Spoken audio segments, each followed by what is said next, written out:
Well then, let's discuss these little drills that we found. A wolf club. Let's discuss these a little further in depth. Do they run? Even locked in place, look. Locked in place. It's a little beauty. It's an absolute little peach. As soon as I saw them, I thought, right, I'm having them. Because look, you can know they're noticeably smaller. I am a bit of a sucker for a cheap drill, you know. There's a Black & Decker one. There's a Wolf one. There's another Black & Decker, the Goldies. The orange one's a more modern one here. I instantly could see there was something special about these. And then this one came with it. And this one's even smaller. This one runs as well, look. No, I've never seen a drill like that. The only drills I've ever known is the trigger type. I've never seen a drill with a switch on it like this, look. What a little beauty. And what is that on the top here? What a little sweetheart this is. And this is a Desoutter. Yeah, and of course this is way smaller, instantly, way smaller than what you ordinarily see in the car boots. So thank you for, and it's sort of, it makes sense that you put your hand, it's made for a hand, isn't it? I'm guessing it's not made for power, it's made for using all day. And look, it's well polished. Now, this is why we look into these. These are production drills. These have come out the back door of a factory. Maybe that's why the label went missing. Who knows? There's something there. Just. Who knows? Could be a factory shutting down. Could be anything. Who knows where they've come from? But anyway, you know me. If you know me at all, you know me, I go looking in the books. So let's do that one first because it gets a positive mention. And I wasn't really that sure, look. But this, see this, a special shape for drill guns fit into the hand. There's very little weight on the front of the tool, and therefore no nose heavy and inline thrust is in a direct line with the drill. The voltages, look, different ones. It tells you all about the speed and all that. And I noticed there is a film on YouTube and the guy's got all the attachments. And look at this. Look at this. This is the book. It looks very similar. There's the drill, Home Master Workshop. And look, here are all the attachments. A jigsaw, a planer, a lathe. All these, look, a belt sander, a drum sander. All these attachments are available for it at those prices. Here, look, there were so many so it says they were a 1950. They said the Fox Club is a 1950s, and this is in the 1961 Buck and Hickman book. I've looked through the Buck and Hickman books, can't find them. That's the only mention that gets a little bit. Now, there is another one here. I was going to wonder about that. Look, I thought it was this one, but it's not. But again, look, it's called a lightweight production drill. A low weight one, a Wolf one, quarter drive.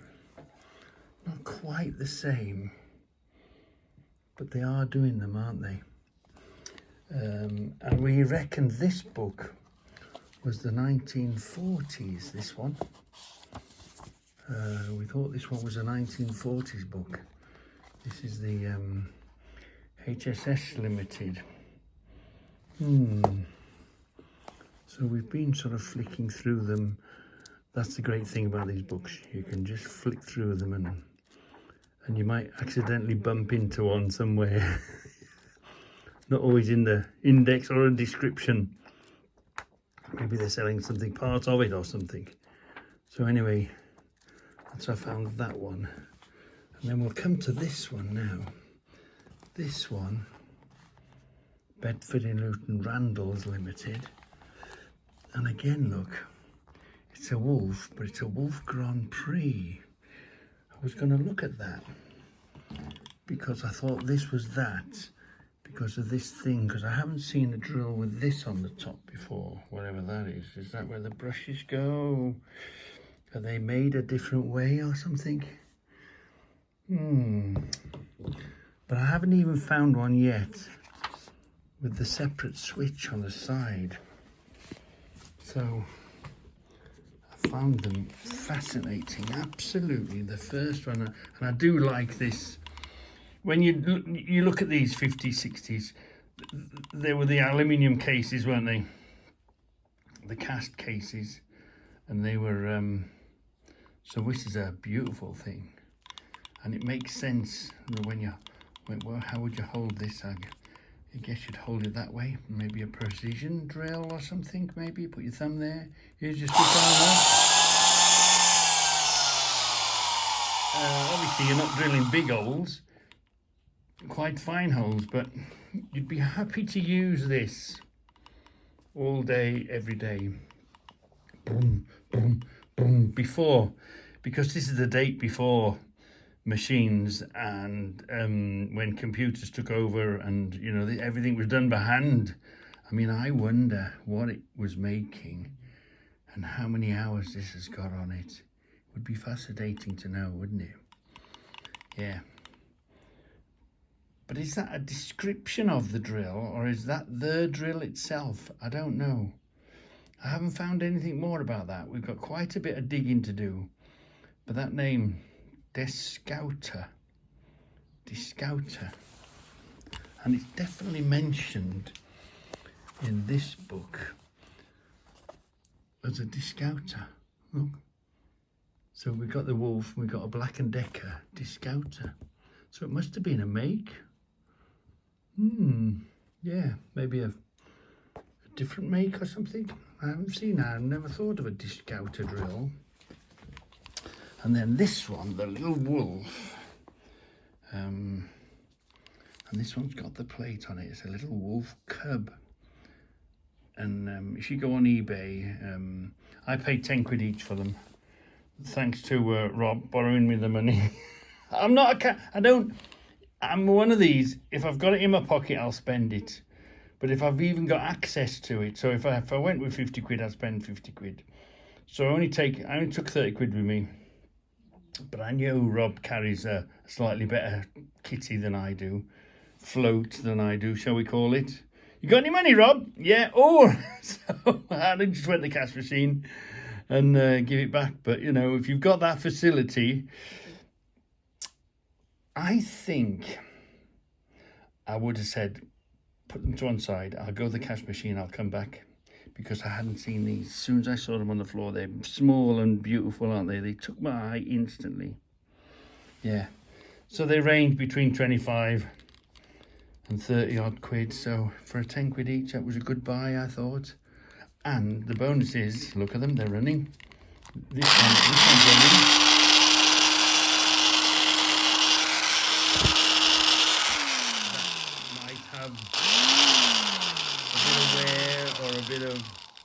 Bit of noise, maybe it wants cleaning or greasing or whatever. And this little sweet thing, yeah, that's running. You can hear it. Just, I mean, let me tell you, I haven't tested. Stephen tested them first. He says, "Have you plugged them in and tried them?" I says, "No."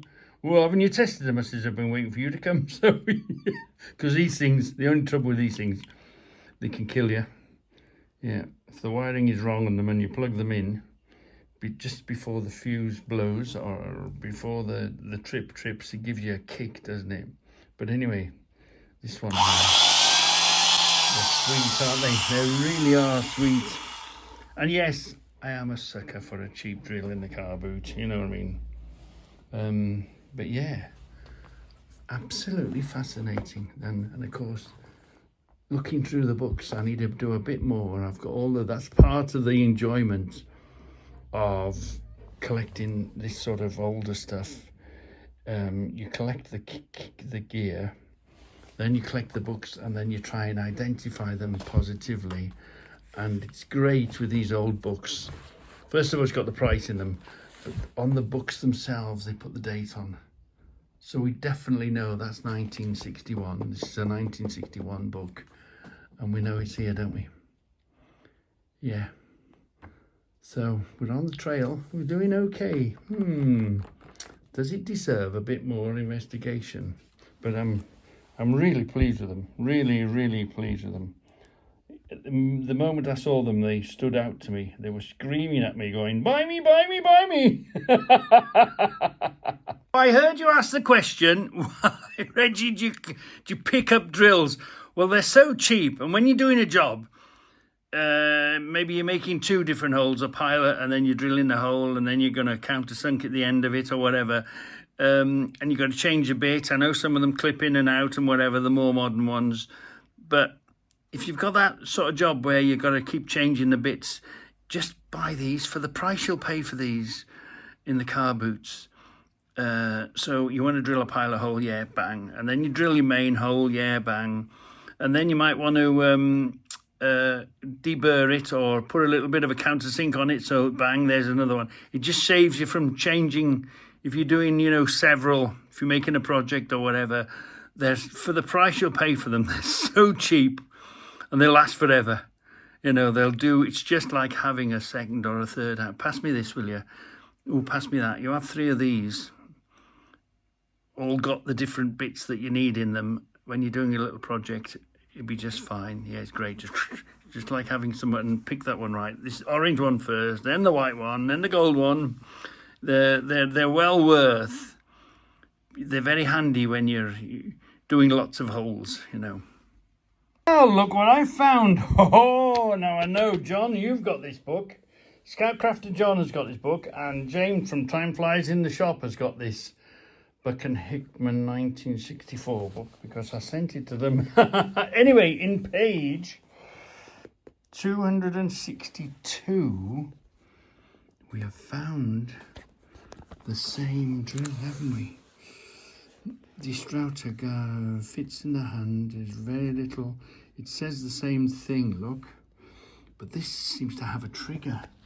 So, and this one is, so I'm guessing that is the Mark 1 version, the first version, and this is the second version. It's very similar, very close, isn't it? It's the right name, look. Desoutter, and here is a Desoutter. It is one of the same, I'm guessing. I'm guessing when they moved on to the trigger, this would be earlier. Looking at that and looking at this and comparing them the same, look. Yeah, I'd say this is probably the 3rd version, and that's the improved version, they'd say. Maybe they started putting triggers on them or something. Wow. Yeah, it's the same one, isn't it? What a little beauty. There's the dimensions of it, look. The sizes.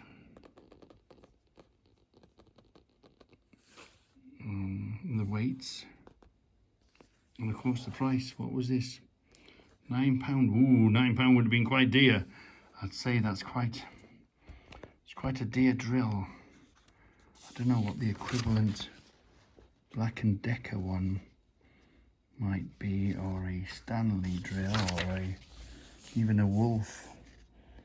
I can't find this Wolf Cub in these books anywhere, but without a doubt I'll find them and I'll bump into them. But again, look, this is the 1964, so we can presume we could easily go back maybe 10 years between models. I don't really know. But we're getting there, aren't we? We're getting there. We've positively found them, and we've partly found a date to work on.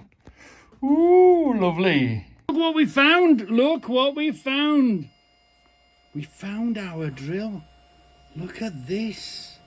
We found our drill, haven't we? That's our drill with a little button here. Yeah. And this is in the 1935 Buck and Hickman book. I didn't think it went that far back. Wow, that little one, suitable for AC/DC mains, head, chrome nickel helical gears, running on oil, blah, blah, blah, blah. Amateur for you. Look at that. Wow. £7.50. Ten lost my money, has it? That is our little drill, isn't it? Wow, 1935. Vidal and Desoutter.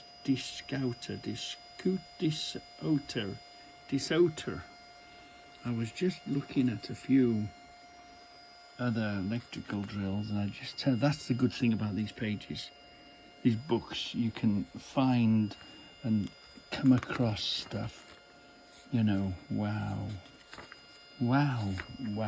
I'm so pleased about that. Now let's go and get it and have a real good look at it. So let's jump forward to 1930.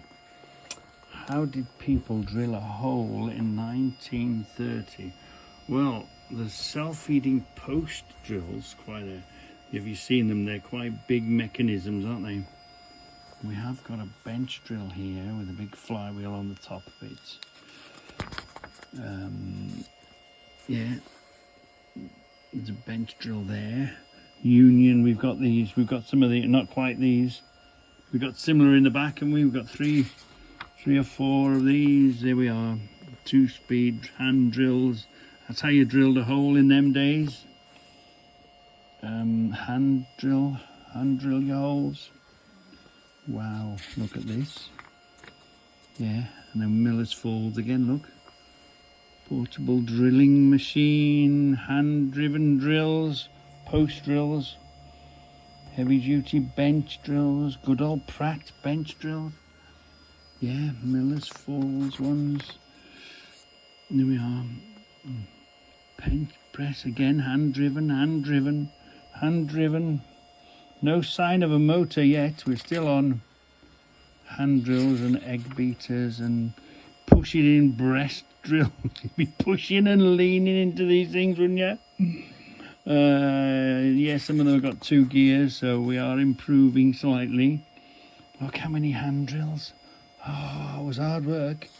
If you wanted to, now we press a button and it's through in an instant. But it was all hand-driven machinery, wasn't it? Wow, hand drills, and then we go around the corner here a little bit. And look, we're just seeing the beginning. Miller's Falls electric drills, look. They were quite big, bulky things by the looks of things. Yeah, had to clamp them on. We're beginning to multi-purpose. They began as multi-purpose, lots of multi-purpose stuff. Yeah, wow. And that's 1930. I like to think back when a subject comes up. I like to go way back and have a look. Were we? Yeah. So Miller's Falls we see a lot of, don't we? And they were doing breast drills and what we call egg beaters. And again, hand drills, look. Hand drills. Look at this. Breast drill, high-speed breast drill. You had a hand-driven bench drill. Another hand drill here. Good old, what was it? But look at this. If you wanted to drill a hole in 1910, you had a big problem. Look at this. Look at this for a bench drill. Blimey. And you can see it's belt driven. So there must have been some sort of belt mechanism driving this off the back, I'm guessing. We've got a few of these, haven't we? We've got these hand drills. The ones I've got goes back to 1920. Wow. We take it for granted, the electric drill that we've got on our hands, and with a hammer drill and all the rest of it. But in 1910, if you wanted to drill a hole, wow, it was a problem. Yeah. Wow. Let's jump forward a little bit, see what we can find. So, what I like to do, like the drill, the hand drill, that as we know it today, we try to trace it back. So I thought, as always, I always refer to my 1910 book because it's the only book I've got, the old one.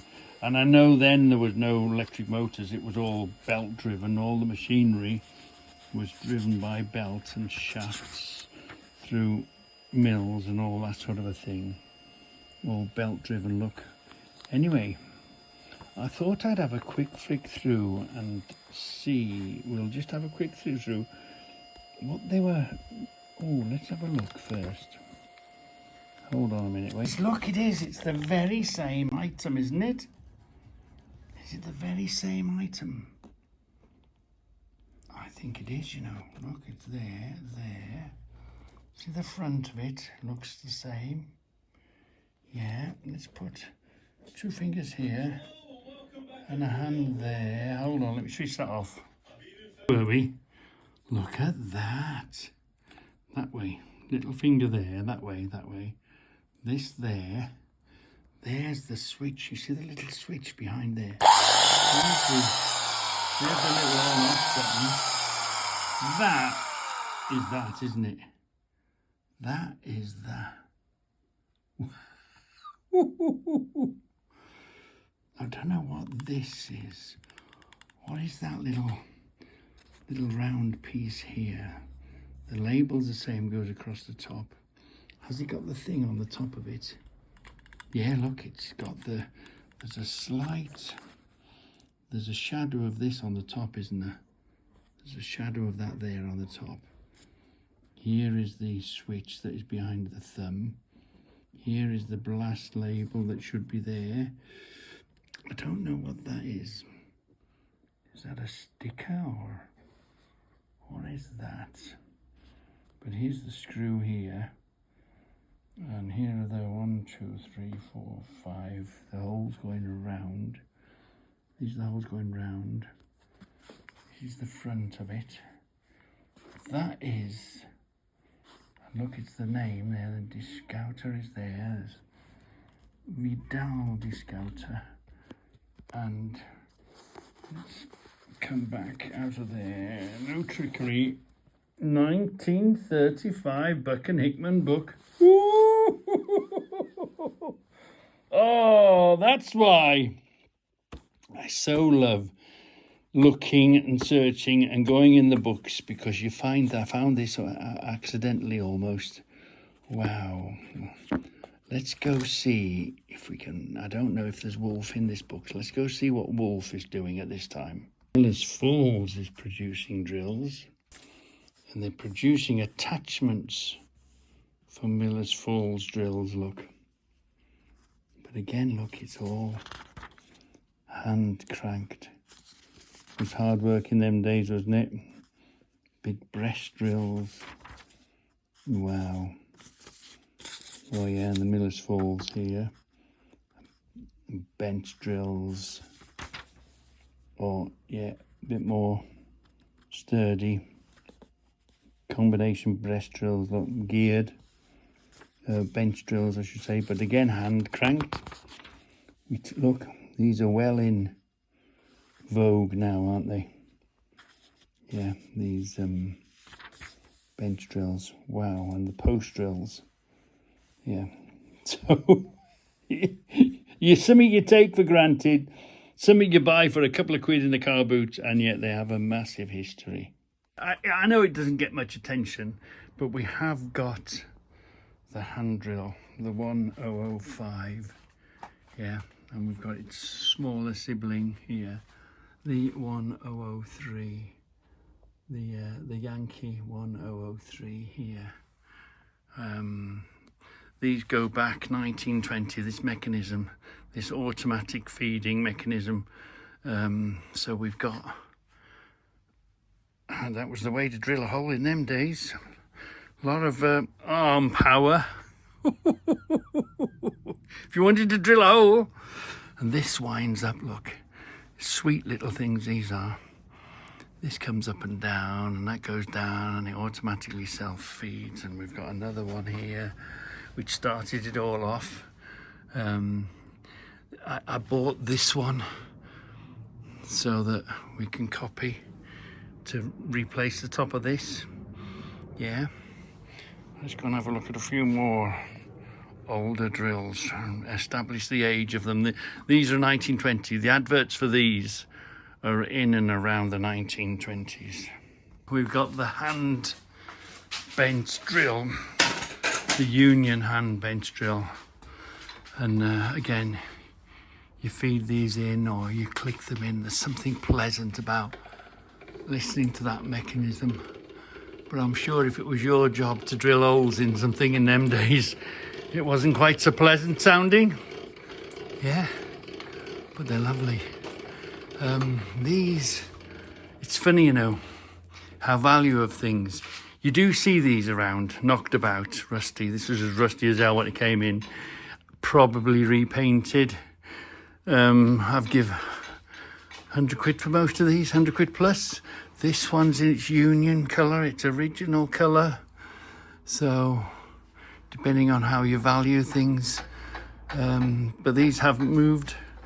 And this one again in its original black, untouched, unmolested. It's whatever you value things at. But I do see these knocking around for 50, 60 quid or whatever.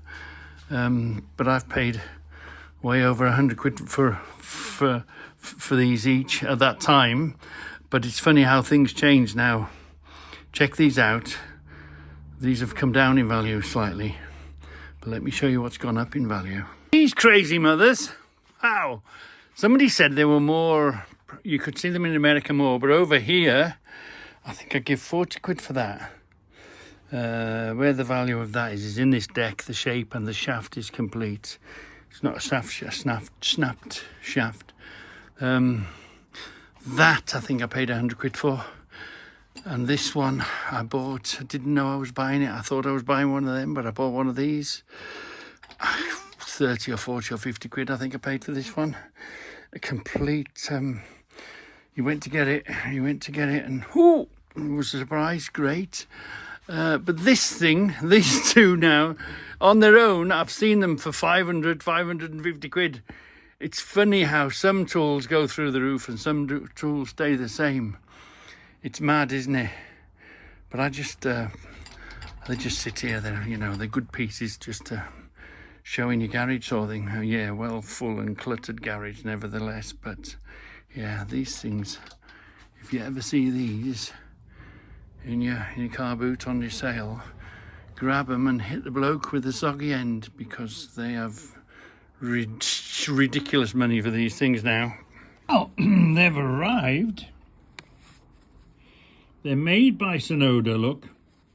Special tools produced by Tsenoda. These are these pliers or snips that is made for doing cable ties. Cutting the end of cable ties. Yeah.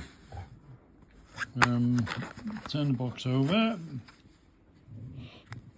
Oh, excuse me, blah, blah, blah, blah, blah, blah, blah, blah. Yeah. It's all in, it all looks foreign to me. Made in Japan. Is it made in Japan? Yeah.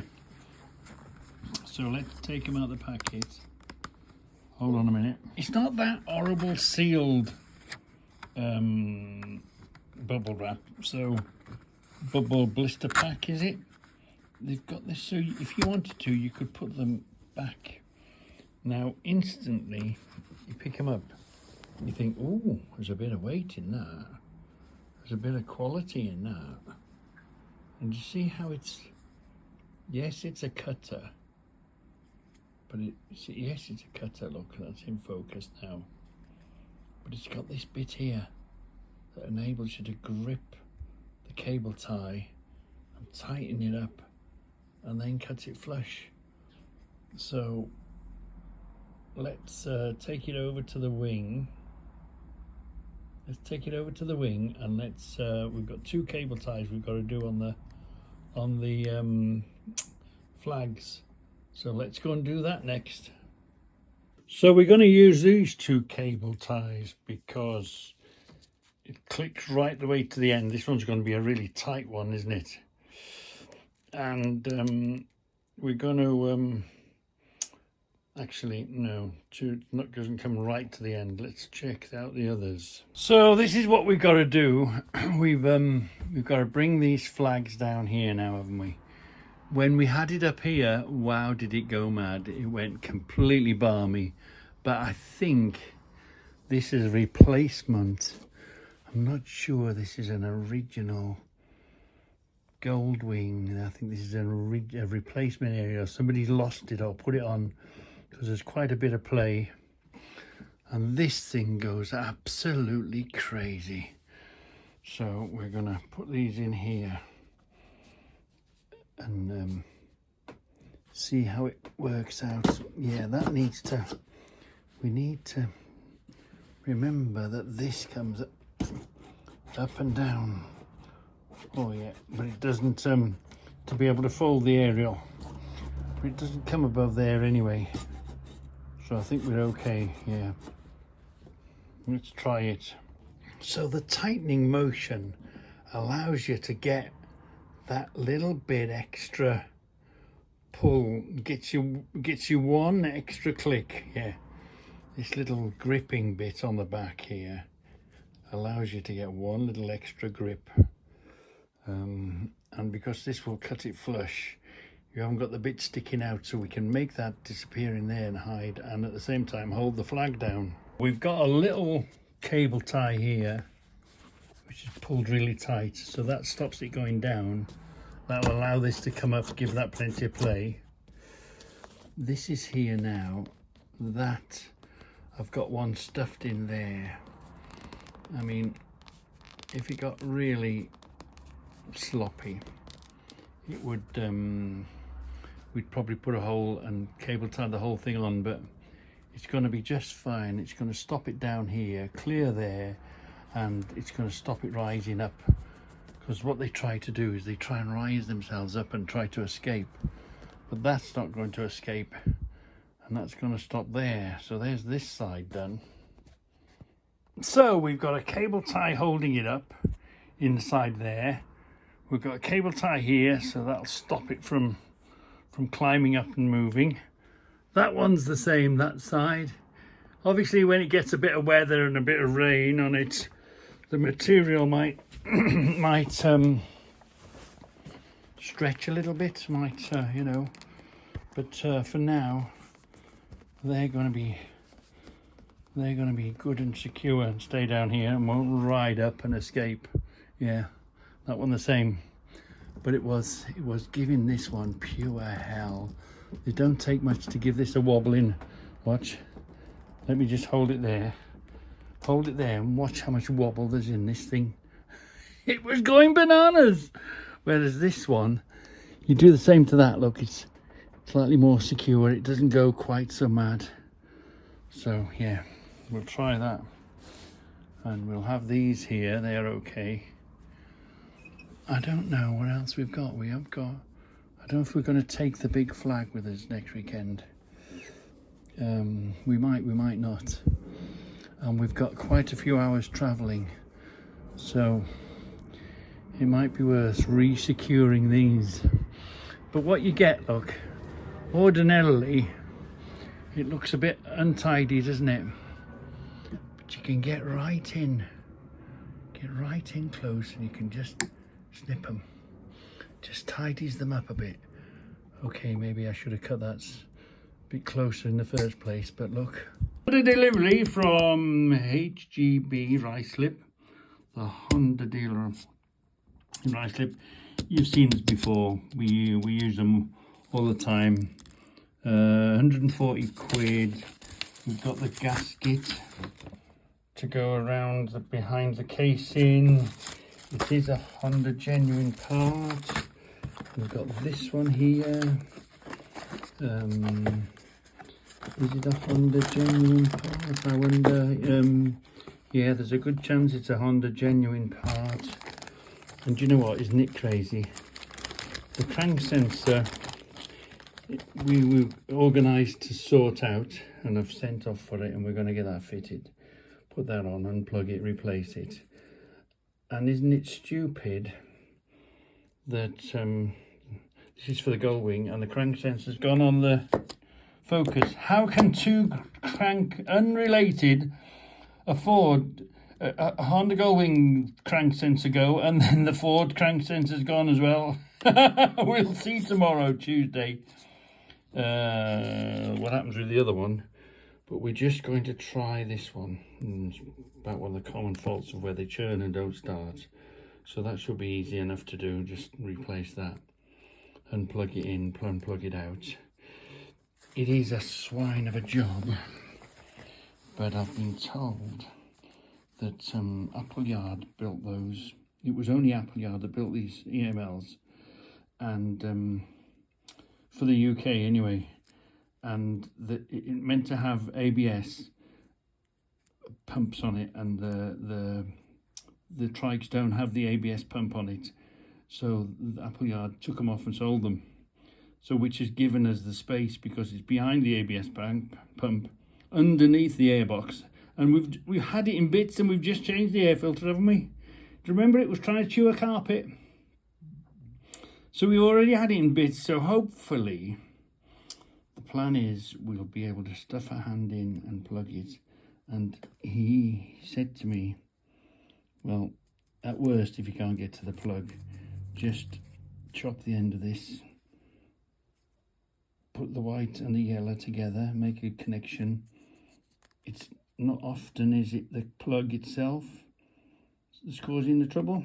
So anyway, yeah, so we're quite busy because we're off to the Ace Cafe on is it Sunday? Yeah, if the damn thing will start. You know, we'll see, won't we? We have had it. We were going to that Dave ride. We came out, wouldn't start. We went to the Dave ride with the car and came back, and the bloody thing started. So anyway, we're going to try this first, and then move on from there.